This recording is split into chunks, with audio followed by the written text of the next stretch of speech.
Boa noite, galera. Hoje, dia 21 de março de 2016, e eu não vou dar aula de direito, então eu vou explicar mais ou menos para vocês num modo fácil e prático de entender o que aconteceu hoje. O bendito do Lula teve a sua posse suspensa pelo ministro Gilmar Mendes. O que aconteceu? Várias ações chegaram no Supremo, certo? Essa ação ela tem um prazo para correr. Quando as pessoas fazem pedido de liminar, essa liminar tem que ser julgada urgente.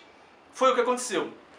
Essa liminar foi, Gilmar Mendes suspendeu a posse do Lula, devido às gravações e tudo mais, dele querer fugir da responsabilidade dele, das investigações lá no Paraná. Então beleza, suspendeu, fica suspenso. O mérito, ou seja, a ação em si, será julgada pela totalidade dos ministros do Supremo, pelos 11 ministros. Eles votam, daí eles vão decidir se mantém essa suspensão da posse do Lula ou não. Beleza, então por enquanto é suspenso. Aí, no final de semana, aí, entraram com ação lá, o advogado-geral da União e mais alguns advogados que assinaram a peça, pedindo para cancelar a decisão do ministro Gilmar Mendes. Essa ação que mandaram chega lá no Supremo e é sorteada dentre os 11 ministros que estão lá. Foi sorteada e caiu para quem julgar, o ministro Fachin. Caiu na mão dele e ele declarou hoje suspeição. O que é isso? Tem duas figuras jurídicas, suspensão e impedimento. São os casos em que o juiz ele se abstém de julgar. Impedimento são critérios objetivos. Por exemplo, chega lá, eu sou lá o ministro do Supremo, chega lá uma ação da minha mãe, do meu filho, do meu irmão, alguma coisa assim, eu não vou julgar. É um critério objetivo. Critério subjetivo é alguma coisa que está na esfera mental, porém tem seus requisitos. Então, um exemplo de suspeição é inimigo ou amigo íntimo, ou inimigo capital, para falar mais corretamente. Então, eu tô lá, eu sou inimigo declarado de alguém, chega uma ação desse alguém para eu julgar. Eu me declaro suspeito. Por quê? Porque pode afetar a minha imparcialidade na hora de julgar.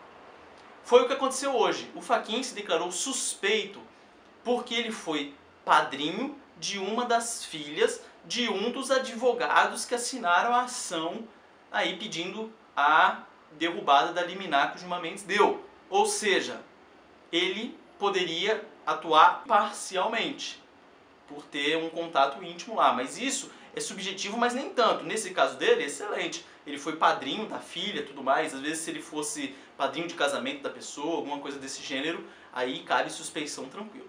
Beleza. O que aconteceu?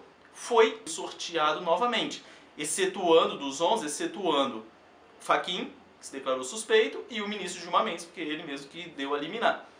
Aí, nesse segundo sorteio, caiu na mão da ministra Rosa Weber, aquela a qual o Lula foi pego na interceptação, falando que, tem que conversar com ela lá. Se os caras não têm medo lá do Supremo, talvez a gente precise de uma mulher e tal, tem que pressionar ela.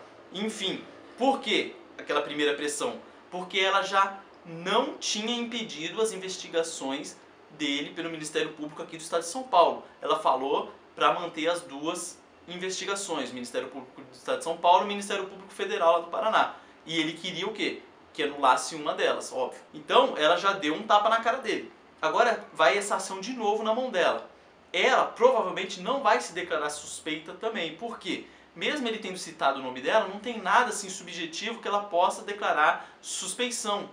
Ela não é parente, não é amiga, não é nada. Ela pode ter uma rixa ali, por ele ter falado essas bobagens? Pode, mas isso não é caso de suspeição. Então, provavelmente, ela vai julgar e provavelmente ela vai manter a decisão liminar do Gilmar Mendes. Vai manter. Primeiro, a ministra Rosa Weber é bem profissional. Segundo, ela deve estar irritadíssima, como todos os ministros, exceto alguns, do Supremo estão, pelas bobagens que o Lula falou e foi pego na interceptação telefônica.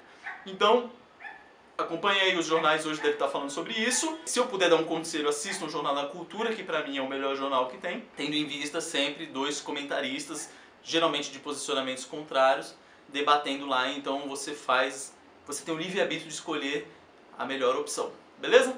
Então é isso aí, galera. Só dando uma explanada aí. Essa novela do Brasil tá legal, hein? Tá interessante. Vamos ver no que vai dar. Lula na cadeia. Eu acho que essa semana não passa, hein? Essa semana não passa. Abraço aí, galera. Até mais.